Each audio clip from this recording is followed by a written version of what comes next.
Hello guys, welcome to part 2 as my life as a diabetic. And today, in this video, is all what happened in the hospital. So from when I went into the hospital until the day that I got out is this video. So, when did I end on the last video? So I got into Monash Hospital and they put me straight into ICU because they were expecting me. And yeah, so they spent most of their time trying to find a vein in me. It took forever. They had so many goes. And like, I wasn't allowed to eat or drink, which was really annoying because I was so dehydrated and I was so hungry because, like, you know, my fat kept getting eaten by my pancreas trying to make insulin. That was how diabetes works. And so that's pretty much what was happening. I was like so tired and like my brain was like, what? But they allowed me to have ice cubes. And like, I was thinking about this a lot and I was pretty sure, I was like, pretty sure ice cubes, the purpose is that most of the water doesn't go down because the water goes straight through me. And so I think it's like stays in my mouth more, making all my face absorb the water. I think that's how it works. And so that is pretty much what happened in the ICU. They eventually got a vein and they started hooking me with like all these tabs. I counted, they had 12. It was like a 1, 2, 3, 4. And then on the other side is 5, 6, 7, 8. One up here just had emergency. It was like up here. And then I'm pretty sure it was like 2 here. And then like 1 here. Pretty sure it was something like that. I just remember I counted 12 little tabby things. And as you can see in this photo over here, is that all these wires coming out. Yeah, that's all the little tabs that were hooked up to me. Ooh, what is this? What is this? And so, I'm gonna climb this real quick. Don't stab me, don't stab me. There we go, didn't get stabbed. Walking up. Oh, this is a cool spot. Okay. Didn't know this was here. Well, I can like move it. Damn, I'm surfing! I'm surfing!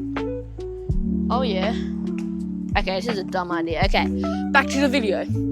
So then, after that, they were just making sure that I did have diabetes and it wasn't something different. They were like 90% sure. Then they finally got a vein after so many tries, like over 5 at least. And so they got my vein. Tess is like, yep, here's a diabetic. Oh yeah, ICU, for those who don't know, like me, my dad just told me is intensive care unit. That's what ICU means, because I had no idea until like 10 seconds ago. Wait, that's a bit, 1 minute ago when my dad told me if I started filming. So that is where I was, intensive care unit. Yeah, so then I had this thing, I think it's called Starflight or something, with their logo up here. There. And so, yeah, they were really cool because you get to go there. They blindfolded, like, oh, you're here to come to Starflight. I'm like, really? You sure? So, yeah, like, yes, you will love it. And so they took me out, they blindfold you, and then you go in there, and then I had to ask the craft of gaming, and I'm like, gaming. Then they unblindfold you. Next year, there's literally 12 consoles sitting in front of you with TV screens. And I was like, oh yeah, because I'd never had a console before. That was pretty cool. I played with my dad, but the most embarrassing part is that I lost to him. You know, we played for like 1 hour straight, and I lost to him. That's embarrassing because I was 10 years old then, and he was like in his 40s. But I was back in my prime, and I still lose to him. That's like, not cool, man. We're playing Rocket League. How did I lose to a 40-year-old in Rocket League when I was 10? That's just not good. So we did that for like an hour, then we left, and you know, I just sit in the bed, do nothing pretty much. That's such a good food. The best timing of this is the Olympics were on. So the TV screen always had the Olympics on. That was like the best thing because I love my sport. So that was like a really cool timing that I just watched the Olympics, I'm in bed. Except from when I remember one day, there was just rowing all day and I was like, bruh. So I was pretty much in Monash Hospital for 3 days. Then they transferred me back out to my local hospital in Warragul. I was there for a week and pretty much their job was to teach me how to manage my diabetes. They were telling us about insulin, blood sugar levels, how to blood test, how to stab me. And my mum was the first one to stab me. Bro, it's like, it's not dangerous, but like, so how you do it is like you pinch your leg and then you stab it and then you push down the little thingamajigger and insulin goes into my body that my body cannot produce. This is how my mum does. She'll pinch it up right with one hand and then she'll go, Jackie, you ready? I'm like, yes. And she'll go 1, 2, lifts it up about here. Then she stabs it in and then I was like, they gave me the biggest fright because she was like, bang. And I was like, ah! That was a funny moment in the hospital. I reckon every day I'll walk around for like 150 meters around the hospital with my mum. Oh, wait a minute. Oh yeah. Oh. Oh. Oh, look at this balance point. Oh my gosh, I'm cooking.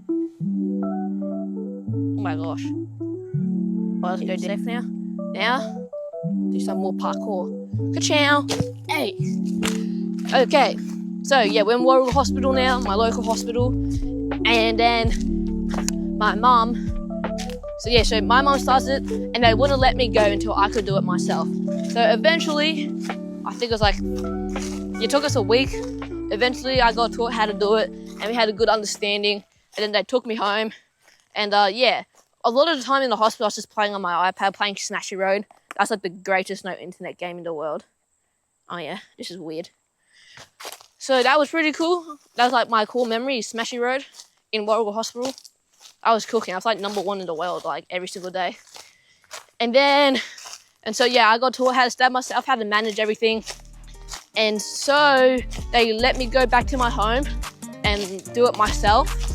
And but every single night, because we have night insulin, which keeps it goes for the last 24 hours and keeps your level steady. Yeah, we have to call the doctor to make sure that I don't stuff it up. Well, my family doesn't stuff it up. But like, we were all in this, and my mum was like, "Are you sure, Jacob, you want to do that much?" I was like, "Yes." You know, I was always right. I'm always the winner.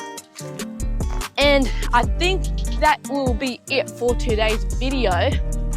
As the next video is going to be how I live with diabetes, how I play sport with diabetes, how I do diabetes in school, and all that stuff. Any questions, leave it down in the comments below. Please like and subscribe so you know when part 3 will come out.